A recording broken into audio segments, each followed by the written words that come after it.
Hallelujah. Try to understand the heart of God. ದೇವರ ಹೃದಯವನ್ನು ಅರ್ಥ ಮಾಡಿಕೊಳ್ಳಿರಿ. When you come late to worship service, God is grieved.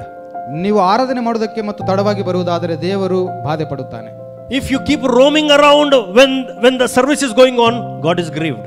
ಸಭೆ ಆರಾಧನೆ ನಡೆಯುತ್ತಿರುವಾಗ ನೀವು ಹೊರಗಡೆ ತಿರುಗಾಡುವುದಾದರೆ ದೇವರ ಹೃದಯವು ಬಾಧೆ ಪಡುತ್ತದೆ. When you make excuses, God is grieved. ನೀವು ನೆವಗಳನ್ನು ಕೊಡುವಾಗ ದೇವರ ಹೃದಯವು ಬಾಧೆ ಪಡುತ್ತದೆ. God has thousands of excuses. ದೇವರಿಗೆ ಸಾವಿರಾರು ನೆವಗಳಿವೆ. But God doesn't give any excuses. He is bent upon blessing you. ಆದರೆ ದೇವರು ಯಾವ ನೆವವನ್ನು ಕೊಡುವುದಿಲ್ಲ, ಬದಲಾಗಿ ದೇವರು ಆಶೀರ್ವಾದ ಮಾಡುತ್ತಾನೆ. We find reasons to come late to the house of God. We find reasons not to come to the house of God. ದೇವರ ಒಂದು ಮಂದಿರಕ್ಕೆ ಬರದೇ ಇರುವುದಕ್ಕೆ ಅನೇಕ ಸಾವಿರಾರು ಒಂದು ನೆವಗಳು ನಮ್ಮೆಲ್ಲರಿಗೂ ಇವೆ. Please understand the heart of God. ದಯಮಾಡಿ ಎಲ್ಲರೂ ದೇವರ ಹೃದಯವನ್ನು ಅರ್ಥ ಮಾಡಿಕೊಳ್ಳಿರಿ. We don't please any pastor here. ನಾವು ಯಾವ ಸಭಾಪಾಲಕರನ್ನು ಮೆಚ್ಚಿಸುವುದಕ್ಕೆ ನಾವು ಇಲ್ಲಿ ಇಲ್ಲ. But we please the heart of God. ಆದರೆ ದೇವರನ್ನು ಮೆಚ್ಚಿಸುವುದಕ್ಕೆ ನಾವೆಲ್ಲರೂ ಇಲ್ಲಿ ಸೇರಿ ಬಂದಿದ್ದೇವೆ. Amen. Amen. Hallelujah. Hallelujah. Now God is expressing his pain.